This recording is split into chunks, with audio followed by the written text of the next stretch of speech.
नमस्कार बच्चों, कैसे हो। हम चैप्टर नंबर 6 कर रहे थे, लाइन एंड्स एंगल। ठीक है, उसकी फर्स्ट एक्सरसाइज हमने कंप्लीट कर ली थी। आज हम सेकंड एक्सरसाइज स्टार्ट करेंगे। उससे पहले हम कुछ प्रॉपर्टीज हैं ये समझ लेते हैं। क्या कह रहा है, parallel lines and transversal line, इसके बारे में पढ़ते हैं। आपको यहाँ पे दो डायग्राम दिखाई दे रहे होंगे।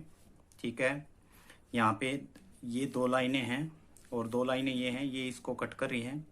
ये जो लाइन है इसको हम क्या बोलते हैं, ट्रांसवर्सल लाइन। जो लाइनों को, दो लाइनों को आपस में कट करेगी उसको हम क्या बोलते हैं, ट्रांसवर्सल लाइन। ठीक है, तो यहाँ पे आपको दोनों तरफ से ये 8 एंगल दिखाई दे रहे होंगे। एंगल 1, एंगल 2, एंगल 3, एंगल 4, 5, 6, 7 और 8। इनमें दोनों में आप में कुछ रिलेशन होते हैं, वो रिलेशन हम पढ़ते हैं। ये कह रहा है कोरस्पॉन्डिंग एंगल। कोरस्पॉन्डिंग एंगल कौन से होते हैं, एंगल 1 और 5। कौन सा है, एंगल 1 और एंगल 5। ये ऊपर वाला एंगल और ये भी ऊपर वाला एंगल।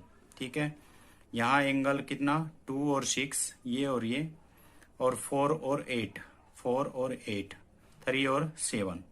ठीक है, इनको हम कोरस्पॉन्डिंग एंगल बोलते हैं। क्या बोलते हैं, कोरस्पॉन्डिंग एंगल। अब बात आती है कि कोरस्पॉन्डिंग एंगल में अगर लाइन क्या हो, पैरेलल हो, ये आपको दिखाई दे रही होंगी। अगर इन लाइनों को हम आगे बढ़ाएं तो ये आगे मीट करेंगी। ठीक है ना, तो ये क्या है, नॉन पैरेलल लाइन है। ये कौन सी है, non parallel line, non parallel line. ठीक है, और यहां से देखें तो ये क्या है, आपको मीट नहीं करेंगी क्योंकि उतने ही एंगल यहाँ पे हैं। तो यहाँ कोरस्पॉन्डिंग एंगल तो दोनों में वही होंगे। यहाँ 1 और 5 है तो यहाँ पे 1 और 5 को कोरस्पॉन्डिंग बोला जाएगा, लेकिन नाम तो कोरस्पॉन्डिंग ही रहेगा। लेकिन अगर angle 1 is equal to angle 5 हो गया ना, और angle 2 is equal to angle 6 मिल जाए, angle 4 is equal to angle 8 मिल जाए, angle 3 is equal to angle 7 मिल जाए, तो हम उन लाइनों को क्या बोलते हैं, पैरेलल। जैसे M और N को क्या बोलेंगे, पैरेलल बोलेंगे। ठीक है, दूसरी बात, अल्टरनेट इंटीरियर एंगल। अल्टरनेट होना चाहिए और इंटीरियर। अल्टरनेट मीन्स एक तरफ नहीं होना चाहिए, एक दूसरी साइड, एक दूसरी साइड। जैसे 4 और 6। एक तो बात इंटीरियर की आती है, अंदर का होना चाहिए और दाएं बाएं होना चाहिए। ठीक है, तो देखो 4 और 6, 4 इधर है, 6 इधर है, इस लाइन के इधर और इधर। अल्टरनेट है, एक इधर है तो एक इधर है। और इंटीरियर देखो इन दोनों लाइनों के बीच में है, 3 और 5, 3 और 5, ये भी अल्टरनेट इंटीरियर एंगल ही बोले जाएंगे। लेकिन अगर ये दोनों क्या हो जाएंगे, 4 एंगल 6 अगर इक्वल हो जाए और angle 3 is equal to angle 5 अगर बराबर हो जाए, तो M और N को क्या बोला जाएगा, क्या बोला जाएगा, पैरेलल लाइन। क्या बोला जाएगा, पैरेलल लाइन। अगर ये बराबर नहीं है तो उनको क्या बोला जाएगा, नॉन पैरेलल लाइन। ठीक है, अगली बात है alternate exterior angle. Exterior means बाहर के, अल्टरनेट तो इसका अर्थ क्या हुआ, 1 और 7 इधर का होना चाहिए और इधर का। ये दोनों बाहर के हैं क्योंकि दोनों लाइन के अंदर नहीं है, बाहर है। 1 और 7 और 2 और 8। अगर 1 और 7, एंगल 1 और एंगल 7 क्या हो जाए, बराबर। एंगल 2 और एंगल 8 क्या हो जाए, बराबर। तो उन लाइनों को क्या बोला जाएगा, पैरेलल लाइन। अगर ये दोनों बराबर नहीं है तो क्या बोला जाएगा, उनको नॉन पैरेलल लाइन। ठीक है, अब बात आती है interior angle on the same side of the transversal. ये हमारी ट्रांसवर्सल लाइन है। ठीक है, इनके सेम साइड। ठीक है, सेम साइड क्या होगा हमारे पास, सेम साइड जो एंगल होंगे कौन कौन से हैं सेम साइड, यहाँ देखें तो 4, 5, यहाँ पे 4, 5, 3, 6, 3, 6, ये सेम साइड है। अगर 4, 5 और 3, 6 इनका सम क्या मिल जाए हमें, 4 + 5 इज इक्वल टू 180 मिल जाए, 3 + 6 इज इक्वल टू क्या मिल जाए, 180। ये हमने पोस्टुलेट 5 पढ़ा था ना 5th चैप्टर में, वही है ये वाली कंडीशन वही है।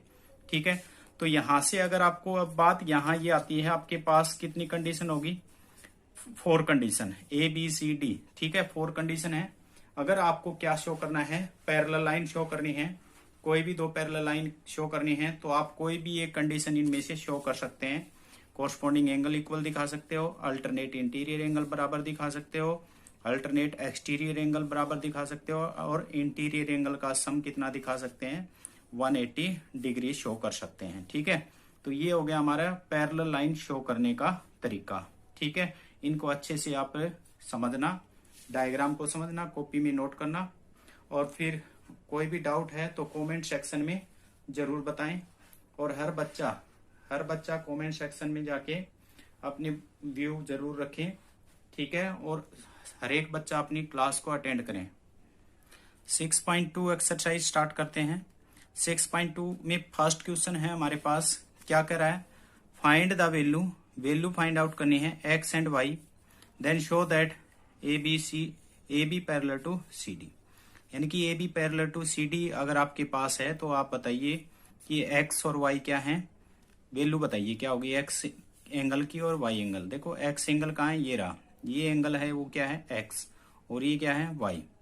और जबकि ए बी लाइन है वो सी डी के पैरेलल है। तो पैरेलल है तो जो चार कंडीशन हमने अभी अभी सीखी थी वो क्या होंगी, सभी गिवन होंगी हमारे पास। क्या होंगी, कॉरस्पॉन्डिंग एंगल इक्वल होंगे, alternate interior angle are equal, corresponding exterior angle are equal, and same side of a interior angle sum is 180। ये चारों कंडीशन हमारे पास हैं। तो हम चलते हैं, क्या लेके चलते हैं, A B parallel to C D and G H transversal line intersect the point E और एफ। ये हमारे पास ई पॉइंट है और ये एफ पॉइंट है, ये दोनों पैरेलल लाइन है और ये क्या है ट्रांसवर्सल लाइन है। ठीक है, दो लाइनों को कट करने वाली लाइन को हम क्या बोलते हैं, ट्रांसवर्सल लाइन बोलते हैं।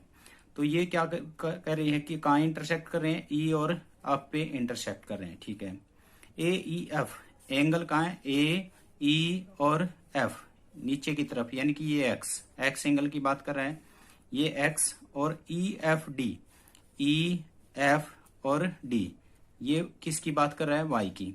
अगर ये दोनों पैरेलल हैं तो देखो ये अभी अभी हमने पढ़ा था, क्या है ये, एक इधर है लाइन के एक इधर है, तो क्या है अल्टरनेट है, और किस लाइनों के अंदर है तो क्या है इंटीरियर, तो अल्टरनेट इंटीरियर एंगल है। तो अल्टरनेट इंटीरियर एंगल क्या होते हैं, इक्वल। अगर कंडीशन क्या दे रखी है, पैरेलल, देखो जो चारों कंडीशन थी अगर पैरेलल दे रखी है तो वो सब कंडीशन होती हैं, और अगर पैरेलल शो करना है तो उनमें से कोई एक कंडीशन शो करनी होती है। तो ये क्या हो गए, दोनों एंगल क्या है, इक्वल। तो ये क्या है एक्स और ये क्या है वाई, इसका अर्थ है एक्स और वाई क्या है, दोनों बराबर हैं। अब कह रहा है बट ई एफ डी, ये ई रहा, ई एफ डी जो एंगल है हमारा वाई, ये किसके इक्वल है, सी एफ एच, ये वाला एंगल बना सी एफ एच।